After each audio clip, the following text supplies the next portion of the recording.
ಜಾತಿ ಗಣತಿ ವರದಿ ಸೋರಿಕೆ ಆಗ್ತಾನೆ ಇದೆ. ಜ್ವಾಲಾಮುಖಿಯ ರೀತಿ ಸ್ಫೋಟಕ ಮಾಹಿತಿ ಅಂಗೈನಲ್ಲಿ ಪ್ರತಿಫಲಿಸ್ತಾ ಇದೆ. ಆಡಳಿತಾರೂಢ ಕಾಂಗ್ರೆಸ್ನಲ್ಲೇ ಜಾತಿ ಕಿಚ್ಚು ಜಟಾಪಟಿ ತಾರಕಕ್ಕೇರಿಸಿದೆ. ಲಿಂಗಾಯತ ಒಕ್ಕಲಿಗ ಸೇರಿ ಪ್ರಬಲ ಸಮುದಾಯಗಳು ಕೆರಳಿ ನಿಂತಿದ್ದಾವೆ. ಯಾರಿಗೂ ಅನ್ಯಾಯ ಆಗೋಕ್ ಬಿಡೋದಿಲ್ಲ ಅಂತ ಹೇಳಿ ಡಿಕೆಶಿ ಸಂದೇಶ ನೀಡ್ತಿದ್ದಾರೆ. ಈ ಮಧ್ಯೆ ನಾಳೆ ಪಕ್ಷದ ಒಕ್ಕಲಿಗ ಶಾಸಕರ ಸಭೆ ಕರೆದಿದ್ದಾರೆ. ಸಿದ್ದರಾಮಯ್ಯಕ್ಕೆ ಇದು ಸಿದ್ದರಾಮಯ್ಯ ಎಲೆಕ್ಷನ್ ಗಿಮಿಕ್.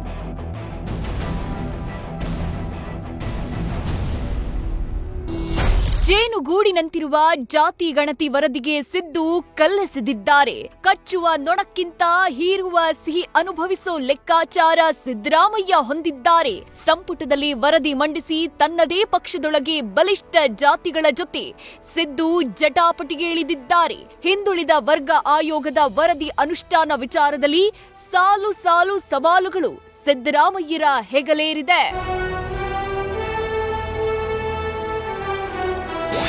ಕಾಂಗ್ರೆಸ್ ಪಕ್ಷದಲ್ಲೇ ಜಾತಿ ಗಣತಿ ಗಲಾಟೆಯ ಜಂಜಾಟ. ಜಾತಿ ಜ್ವಾಲೆ ನಡುವೆ ನಾಳೆ ಒಕ್ಕಲಿಗರ ಸಭೆ ಕರೆದ ಡಿಕೆಶಿ.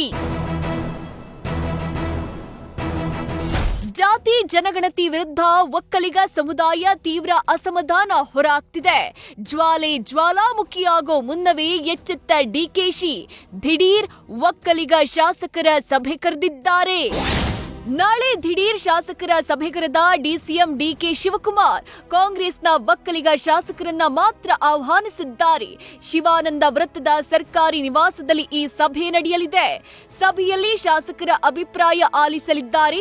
ವರದಿಯಲ್ಲಿ ಒಕ್ಕಲಿಗರಿಗೆ ಅನ್ಯಾಯವಾಗಿದೆ ಅಂತ ಬಹಿರಂಗ ಅಸಮಾಧಾನ ಕೇಳಿ ಬರ್ತಿರೋ ಕಾರಣ ಸಾಧಕ ಬಾಧಕಗಳ ಚರ್ಚೆ ನಡೆಸಲಿದ್ದಾರೆ. ಏಪ್ರಿಲ್ 17ರಂದು ವಿಶೇಷ ಸಂಪುಟ ಸಭೆಗೂ ಮೊದಲೇ ಡಿಕೆಶಿ ಕರೆದ ಈ ಸಭೆ ಕುತೂಹಲಕ್ಕೆ ಕಾರಣ ಆಗಿದೆ. ನಾನಿನ್ನ ಓದಿಲ್ಲ, ಓದ್ತಾ ಇದ್ದೀನಿ, ಅಧ್ಯಯನ ಮಾಡ್ತಾ ಇದ್ದೀನಿ. ನಾಳೆ ಕೆಲವೆಲ್ಲ ನಮ್ಮ ಶಾಸಕರುಗಳನ್ನು ಕರೆದಿದ್ದೀನಿ. ಅವರು ಕೂಡ ಚರ್ಚೆ ಮಾಡ್ತೀವಿ.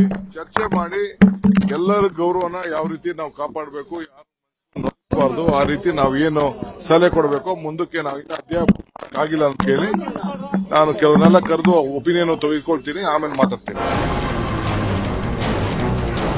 ಕೇವಲ ಒಕ್ಕಲಿಗ ಸಮುದಾಯ ಮಾತ್ರ ಅಲ್ಲ, ಲಿಂಗಾಯತರು ಸಹ ಕೆರಳಿದ್ದಾರೆ. ಕಲ್ಯಾಣದ ಖಂಡ್ರೆ, ಕಿತ್ತೂರು ಭಾಗದ ಎಂಬಿ ಪಾಟೀಲ್, ಹೆಬ್ಬಾಳ್ಕರ್, ಮಧ್ಯ ಕರ್ನಾಟಕದ ಎಸ್ಎಸ್ ಮಲ್ಲಿಕಾರ್ಜುನ್ ಈಗಾಗಲೇ ಅಸಮಾಧಾನ ಹೊರಹಾಕಿದ್ದಾರೆ. ಮೀಸಲಾತಿ ಲಿಂಗಾಯತದ ವರ್ಷ ನಮಗೆ ಮೀಸಲಾತಿ ಸಿಗಲ್ಲ. ಹಿಂದೂ ಗಾಣಿಗರ ವರ್ಷ ಮೀಸಲಾತಿ ಸಿಗ್ತದೆ. ಹಿಂದೂ ಸಾಧು ಒಂದು ವರ್ಷ ಸಿಗ್ತದೆ. ಹಿಂದೂ ಲಿಂಗಾಯತ ಸಾಧು ಒಂದು ವರ್ಷ ಸಿಗಲ್ಲ.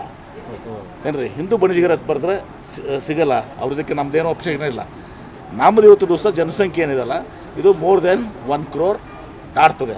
1 crore 10 ಲಕ್ಷ ಆಗ್ಬೋದು, 20 ಲಕ್ಷ ಆಗ್ಬೋದು, ಜಾಸ್ತಿನೇ ಆಗ್ಬೋದು. ನಾವು ಜಾತಿ ಗಣತಿ ವಿರೋಧ ಇಲ್ಲ, ಆದ್ರೆ ವೀರಶೈವ ಲಿಂಗಾಯತರನ್ನ ಪ್ರತ್ಯೇಕ ಆಗಿದೆ. ಸೊ ಜಾತಿ ಗಣತಿ ಇನ್ನೊಮ್ಮೆ ವೀರಶೈವ ಲಿಂಗಾಯತರು ಎಲ್ಲರೂ ಒಂದಾಗಿ ಜಾತಿ ಗಣತಿ ಆಗ್ಬೇಕು ಅಂತ.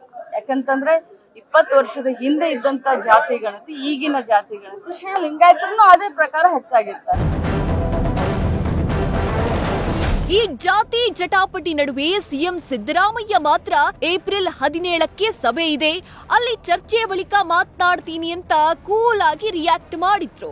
17ನೇ ತಾರೀಕು ಅದಕ್ಕೋಸ್ಕರ ಚರ್ಚೆ ಮಾಡ್ಲಿಕ್ಕೋಸ್ಕರ ಕ್ಯಾಬಿನೆಟ್ ಮೀಟಿಂಗ್ ಇದ್ರೆ ಅದೊಂದೇ ಸಬ್ಜೆಕ್ಟ್ ಇಟ್ಕೊಂಡು ಕರೆದಿದ್ದೀವಿ. ಅಲ್ಲಿ ಚರ್ಚೆ ಮಾಡ್ತೀವಿ. ಚರ್ಚೆ ಮಾಡಿದ ಮೇಲೆ ಮಾತಾಡ್ತೀವಿ. ಇನ್ನು ನೇರವಾಗಿ ಮುಸ್ಲಿಂ ಜನಸಂಖ್ಯೆ ಗುರಿಯಾಗಿಸಿ ಬಿಜೆಪಿ ಪ್ರಬಲ ದಾಳಿ ನಡೆಸಿದೆ. ಮರು ಸರ್ವೆಗೆ ಆಗ್ರಹಿಸಿ ಕಾಂಗ್ರೆಸ್ಗೆ ಓಲೈಕೆ ಮತ್ತು ತುಷ್ಟೀಕರಣದ ಹಣೆಪಟ್ಟಿ ಕಟ್ಟಿದೆ.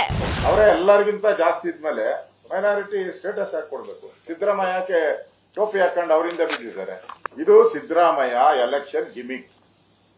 ಬಿಡ್ತೀನಿ, ಹಸುರಾವ್ ಬಿಡ್ತೀನಿ, ನಾಗರಾವ್ ಬಿಡ್ತೀನಿ ಎಲ್ಲ ಅಂತ ಹೇಳ್ತಾರೆ.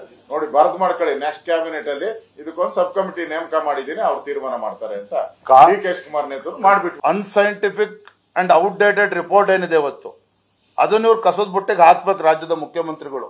ಯಾಕಂದ್ರೆ 10 ವರ್ಷ ಕಳೆದಿದೆ. 10 ವರ್ಷ ಕಳೆದಿದೆ.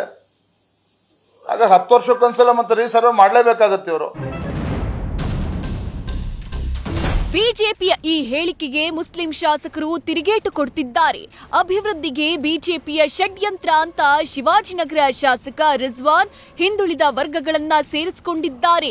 ಹಿಂದುಳಿದ ವರ್ಗದ ಜನಸಂಖ್ಯೆ ಏನು, ಅವರ ಸಾಮಾಜಿಕ ಆರ್ಥಿಕ ಶೈಕ್ಷಣಿಕ ಹಿನ್ನೆಲೆ ಏನು ಅಂತ ಜನರಿಗೆ ಪ್ರಪಂಚಕ್ಕೆ ಗೊತ್ತಾಗಬಾರದು ಅಂತ ಬಿಜೆಪಿಯವರು ಮುಚ್ಚಿಡಬೇಕು ಅಂತ ಅವರ ಮುಸಲ್ಮಾನರ ಹೆಸರು ಮೇಲೆ ಗೂಬೆ ಕೂರಿಸಿ ಹಿಂದುಳಿದ ವರ್ಗಕ್ಕೆ ಟಾರ್ಗೆಟ್ ಮಾಡೋಣ ಅಂತ ಬಿಜೆಪಿಯವರು ಷಡ್ಯಂತ್ರ ನಡೆಸಿರ್ತಕ್ಕಂಥದ್ದು.